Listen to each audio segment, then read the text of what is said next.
Brenton and Tammy Panner are used to problem solving on their property northwest of Dubbo, especially when it's in drought. But even they were tested when trying to access the federal government's farm household allowance.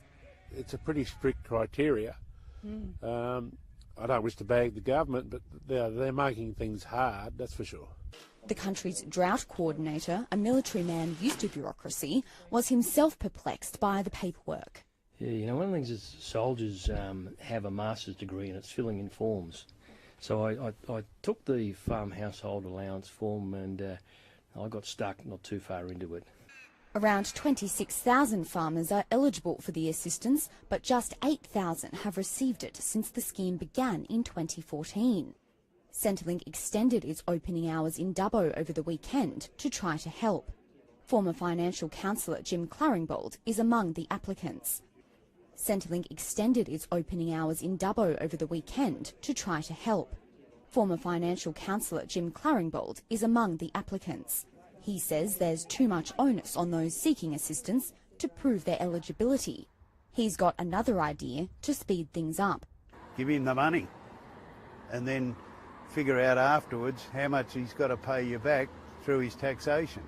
Attempts have already been made to streamline the application process, but farmers say this has barely scratched the surface of what's needed.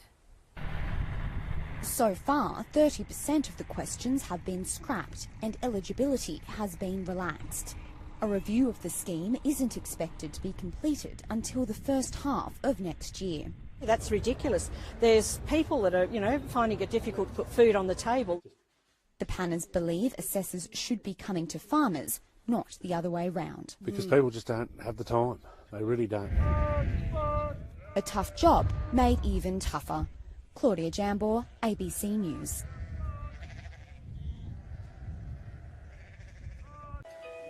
When Burke councillor Sarah Barton went to enrol one of her children in care, she was reminded of the town's predicament when it comes to doctors. You can't name your family doctor here because there's such like a continual flow of different locums coming in and coming out.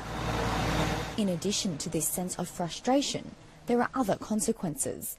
When Burke recently lost its only permanent doctor, it meant that sexual assault examinations could no longer be performed in town. It's such an important piece of medical support. We need to provide those, so we'll absolutely be looking to have our doctors trained up if they're willing and able to provide that important service.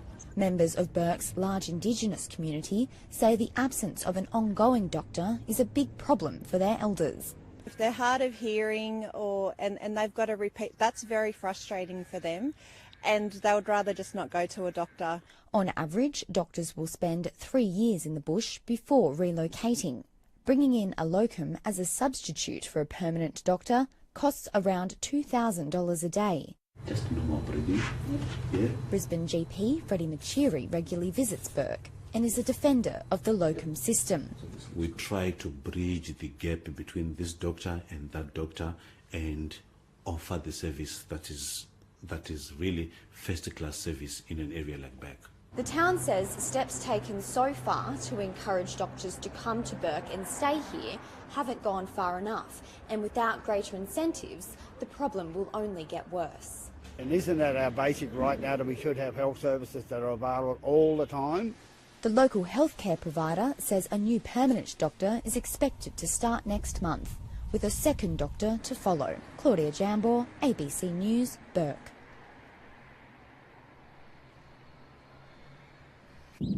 Farmer Rob McGutcheon has seen droughts come and go for decades.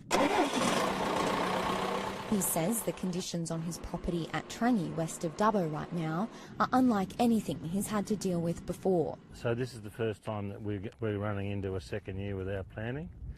At the same time, though, there are a lot of people in New South Wales that are in a lot worse situation than what we are here in Trangie. The Premier visited another property in the region today to announce a $600 million drought relief package. People say to me, we don't want a handout, we just want to get through this difficult period, and we're responding to that.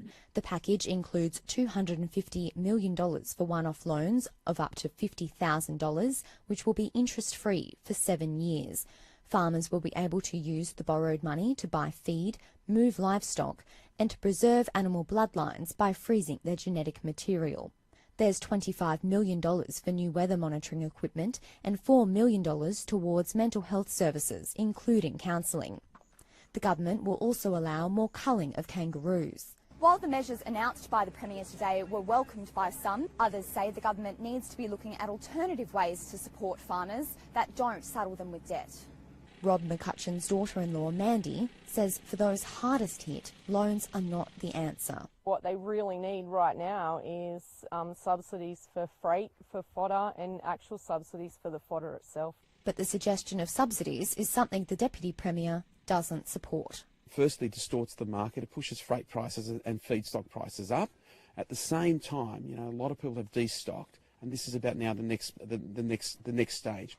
The government is trying to reassure farmers that the assistance can be tailored, but as they stare down a dry winter, for some, this may not be enough. Claudia Jambor, ABC News, Collie.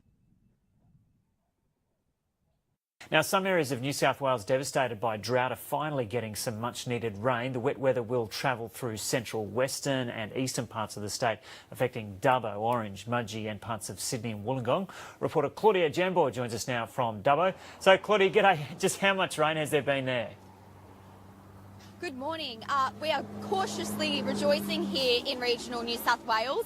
Out in the far west, the Bureau is saying we've had the most falls. At Ivanhoe Airport, we've had 40 millimetres of rain in the past 24 hours. At Mount Hope, about 160 kilometres south of Cobar, we've had about 32 millimetres. And we're hearing reports that at a property between Ivanhoe and Menindee, there's been up to 90 millimetres fall. So some pretty fantastic rain. Yes, it's been great. Here in Dubbo, a bit slighter, but 14 millimetres. At Burke and Trangie, we've had about 9 millimetres. At Walgett, the same. So, no, some pretty decent falls in our patch. So what impact is this rain expected to have? In drought-affected communities, for locals, this is a bit of a morale boost. For farmers, it will hopefully give some boost to some recently planted crops. Yeah, and how much more is needed to help farmers? Well, unfortunately, this rain isn't drought-breaking. We're going to need some pretty consistent rain over quite a long period of time in order to break this drought and really bring some substantial relief to our farmers. Yeah, and how have people been reacting there today? Everyone's pretty happy, I have to say. There's been some pretty happy people posting some photos on social media, jumping in puddles. People have dusted off the brollies and put them up for the first time in quite a while. So, no, a lot of happiness here, a good mood here in Dubbo as well. Yeah, and that's the first time I've heard that report of 90 mils. Just tell us once again, where was that? So that was at a pretty remote property between Menindee and Ivanhoe that we got in this morning on our local breakfast show. So that's some pretty great rain out there. Which is yeah, those property owners there must be loving it. Okay, Claudia Jambor reporting there from Dubbo. Cheers for now. Now, the ABC has learned the federal government delayed the release of a report showing how Australia is failing to rein in its greenhouse gas pollution for nearly 2 months before dropping it on the footy finals long weekend. Environment reporter Michael Slezak has the latest.